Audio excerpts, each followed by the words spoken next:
There are many ways to run your business enterprise. You can either run it as a standalone individual, as a sole trader, or you can decide to go into partnership with somebody or even have a joint venture with somebody. There's a subtle difference between those two models here, but that's more about collective working. Now, tonight's video broadcast, folks, is about successful partnerships and how to avoid them ending up in heartache, a bit of a mess here. And I'm going to share my experience over 27 years here of advising and seeing partnerships work very successfully and some that end up in disaster. And those could be family members, friends, and all the rest of it. And that's basically what we're going to try and achieve today. So I'm going to share 5 key tips in this broadcast about how you can have a successful partnership. If you've got a partnership already that's ticking over, there may be things that you take from this broadcast that can help strengthen that. They can help improve what you've already got. Now, during the broadcast, if you're hopping on live, fantastic. Thank you very much for your company. If you're coming up on replay, just put in those magic words, #replay, into the comments box, and I'll pick those up. If we don't pick them up on tonight's broadcast, we will certainly pick them up as time goes on. Now, let's just have a little sharp intake of breath even, and it's time to play a bit of intro music.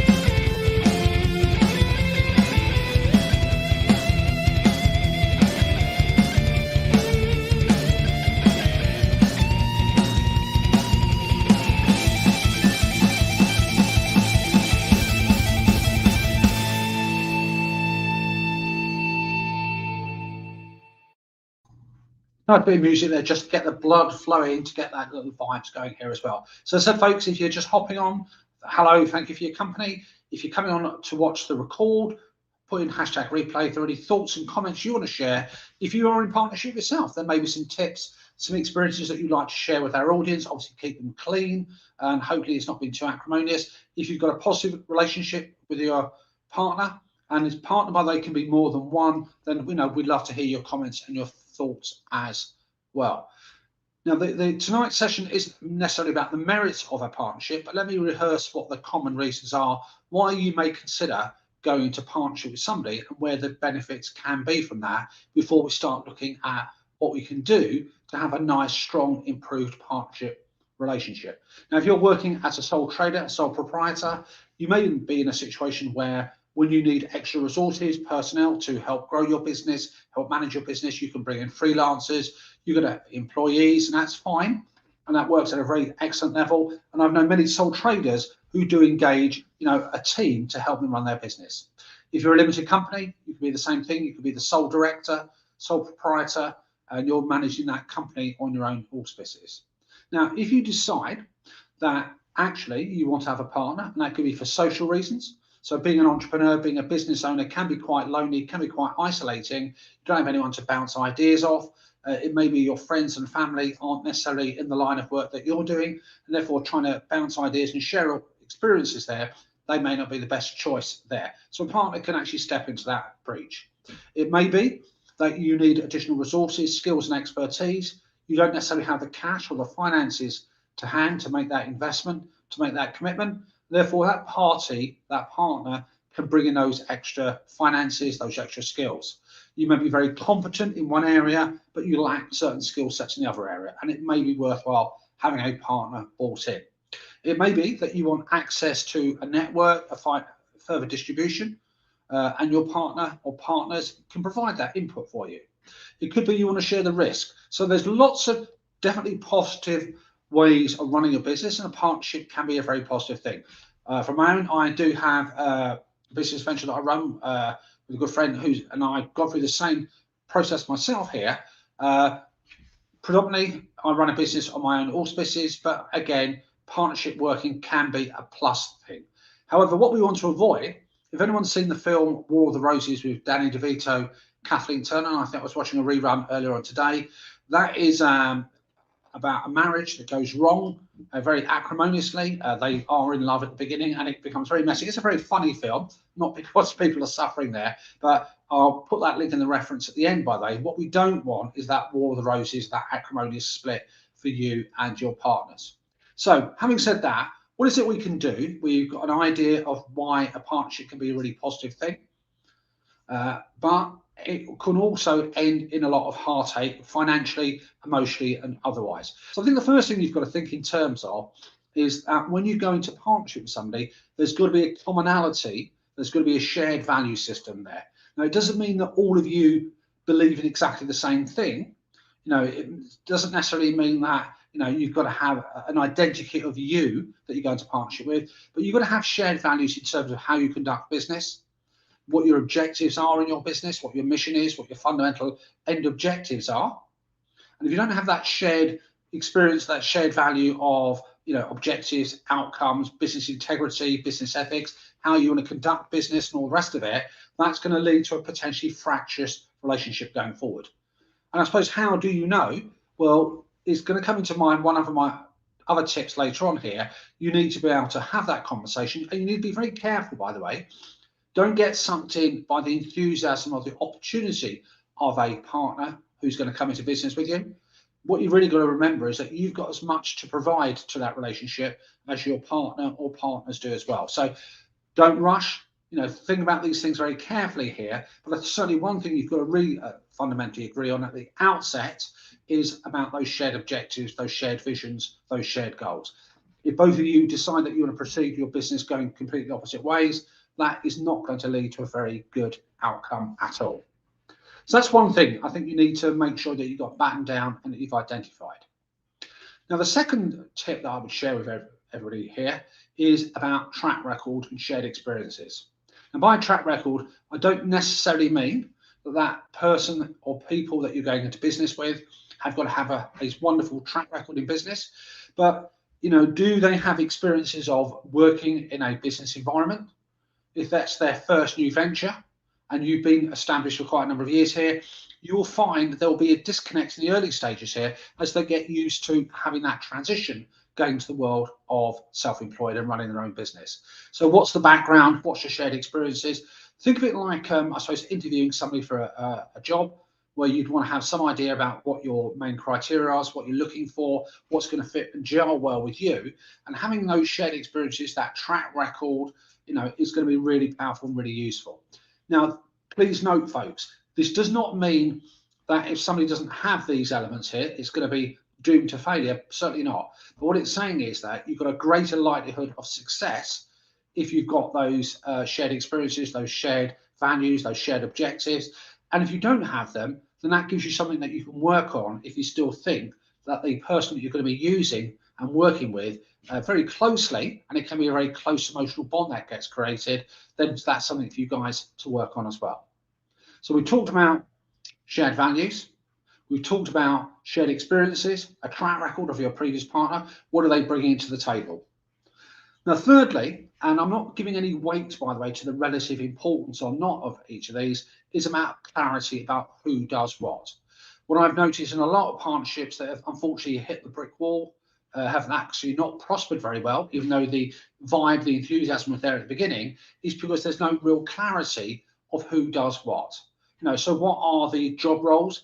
Now, this might sound very archaic and it might sound quite strange, but I would say at the very outset of the conversations, you've got to visualize a situation where your business is very prosperous, your partnerships work very well, there's lots of money coming into the bank account, and you don't want to be thinking about the things when money comes into the equation, because that can also be another strain. Think about it at the beginning. And I would sketch out job descriptions even.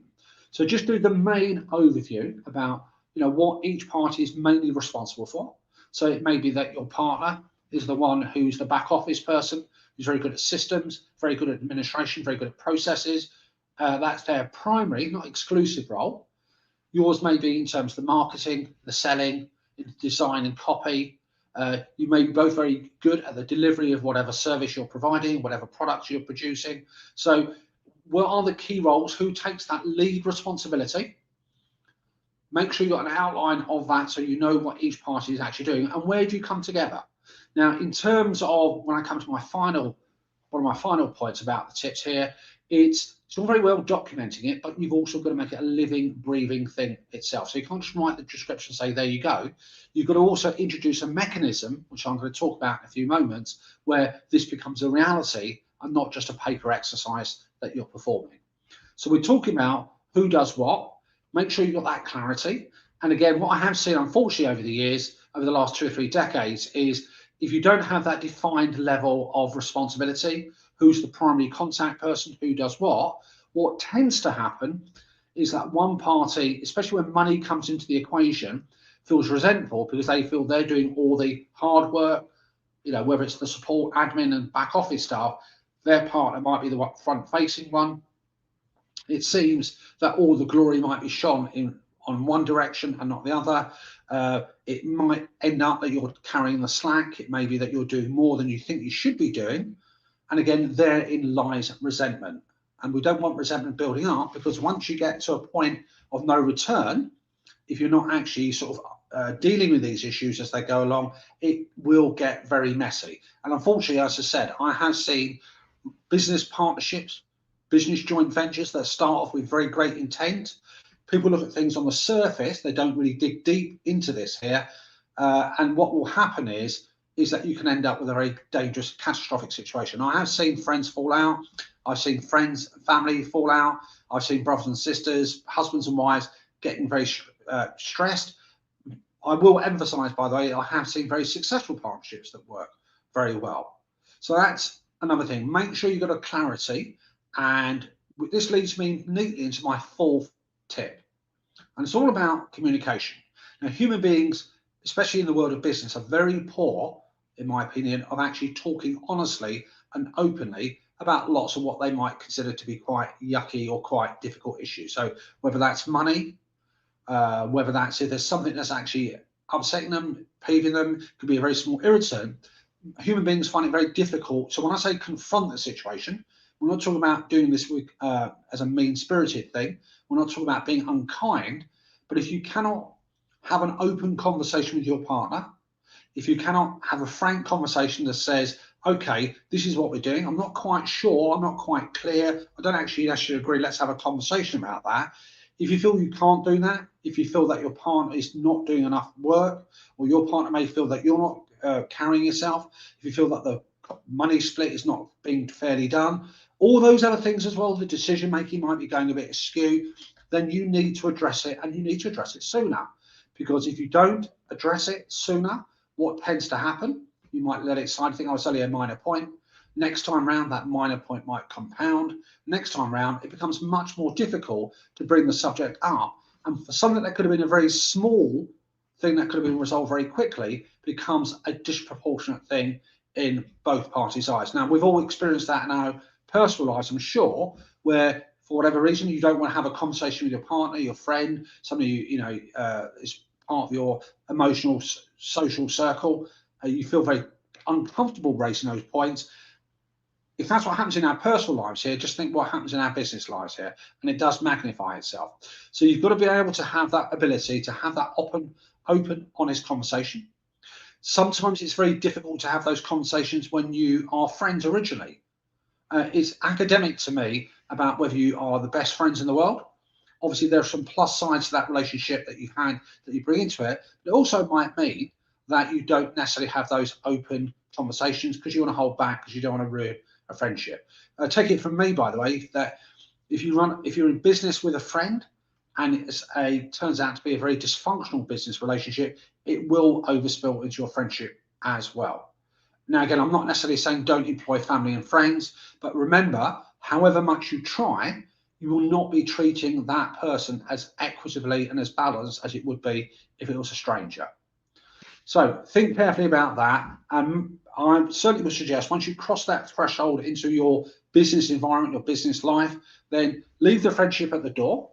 You can still be obviously very kind with each other. You can still be talk with integrity, but you mustn't let that hold you back in having those conversations. If you can't air them, if you can't communicate, again, trouble will lie ahead. So let's recap what we've said so far. We've talked about shared values in terms of the outlook, the objectives, the direction the business has to go. And you can only find that out by talking to each other. We've talked about shared experiences and track record.